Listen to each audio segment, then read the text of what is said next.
রেসিপিটির জন্য আমি প্রথমে নিয়ে নিলাম 200 গ্রাম পরিমাণ মাংস। আমি এখানে মুরগির মাংস ব্যবহার করেছি। তারপর এখানে দিয়ে দিব 2 চা চামচ লবণ। তারপর এখানে দিব 1 চা চামচ পরিমাণ মরিচ গুঁড়া। তারপরে দিয়ে দিব 1 চা চামচ পরিমাণ হলুদ গুঁড়া। তারপরে দেব ধনিয়া 1 চা চামচ পরিমাণ। তারপর দেব জিরা বাটা 1/2 চা চামচ পরিমাণ। তারপর দিয়ে দেব আদা বাটা 1/2 চা চামচ পরিমাণ। তারপর দেব রসুন বাটা 1/2 চা চামচ পরিমাণ। এরপর আমরা এটাকে সুন্দর করে মাখিয়ে নেব।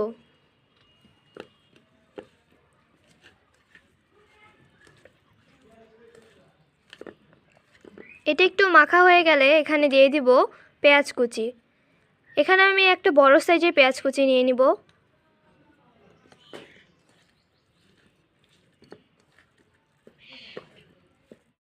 সবগুলো একসাথে মেশানো হয়ে যাওয়ার পর আমি এখানে দিয়ে দিব অল্প পরিমাণে সরিষার তেল। আপনারা এখানে সয়াবিন তেলও ব্যবহার করতে পারেন। তেল দেওয়ার পর আমি এটি ভালোভাবে মিশিয়ে নিয়েছি।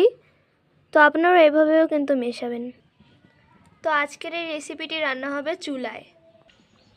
তো এই রেসিপির জন্য আমি এখানে কড়াইয়ে দিয়ে দিব সামান্য পরিমাণের সরিষার তেল। আপনারা এখানে সয়াবিন তেলও ব্যবহার করতে পারেন। তো আমি এখানে প্রথমে দিয়ে দেব আলু। আমি প্রথমে এখানে আলুটা ভেজে নেব। তারপর এখন দিয়ে দেব 1/2 চা চামচ পরিমাণ লবণ। তারপরে দেব 1/2 চা চামচ পরিমাণ হলুদ। তারপর আমি এটাকে ভালোভাবে একটু ভেজে নেব। এটা বেশি লাল করে ভেজে নেওয়ার দরকার নেই। তো আমাদের আলুটা ভাজা হয়ে গেছে, এখন আমরা এটি নামিয়ে নেব। মাংসটা আমরা আগে থেকে ম্যারিনেট করে রেখে দিয়েছিলাম। এখন আমরা আলু ভাজা তেলে এই মাংসটা দিয়ে দেব।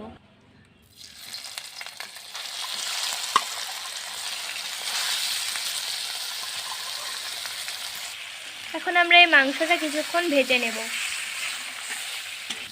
আপনারা মনে রাখবেন, আমরা এই রান্নাটা কিন্তু মিডিয়াম আঁচে রেখেই করব।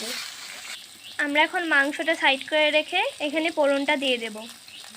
তো ফোড়নের জন্য দিব একটি তেজপাতা, একটা মরিচ আর অল্প পরিমাণে জিরা। এবার আমরা এটা মাংসের সাথে ভালোভাবে মিশিয়ে নেব।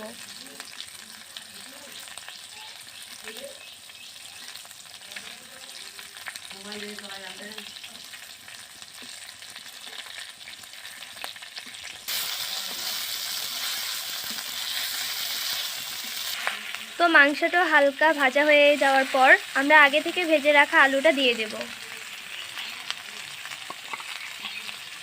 তারপরে একসাথে ভালোভাবে মিশিয়ে নেব।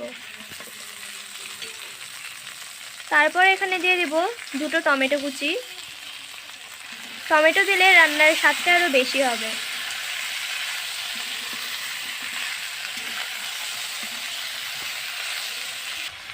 এরপর আমরা এখানে দিয়ে দিব কিছুটা পরিমাণ মটরশুঁটি।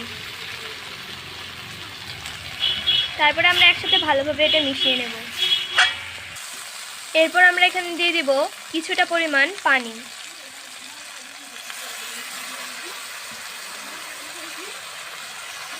তারপর আমরা এটা ভালোভাবে একটু নাড়িয়ে চাড়িয়ে নেব।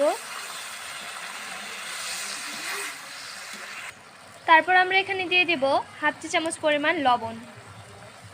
লবণ দেওয়ার পর আমরা এখন এটিকে ভালোভাবে একটু কষিয়ে নেব। তো আপনারা যারা আমাদের ভিডিও প্রথম দেখছেন তারা আমাদের চ্যানেলটি সাবস্ক্রাইব করবেন এবং লাইক করে দেবেন পরবর্তীতে ভিডিও ছাড়লে নোটিফিকেশন পাওয়ার জন্য।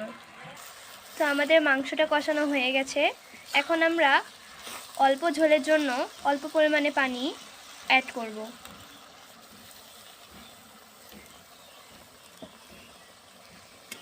এটা একটু ভালোভাবে মিশিয়ে নেব। এই রেসিপিটি ভালো স্মেলের জন্য দিয়ে দিব 2টো চেরা কাঁচা লঙ্কা।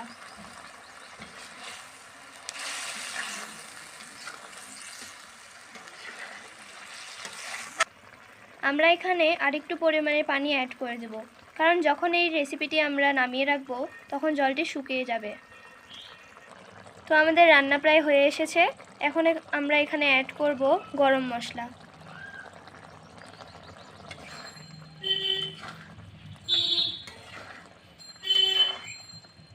তো আমাদের রেসিপিটি তৈরি হয়ে গেছে। এখন আমরা এটা প্লেটে পরিবেশন করব। তো এই দেখুন আমাদের রেসিপিটি তৈরি হয়ে গেছে। আপনারা বাসায় রান্না করে খেয়ে অবশ্যই বলবেন এটির টেস্ট কেমন, আর কমেন্ট বক্সে আপনারা নামটা লিখে যাবেন।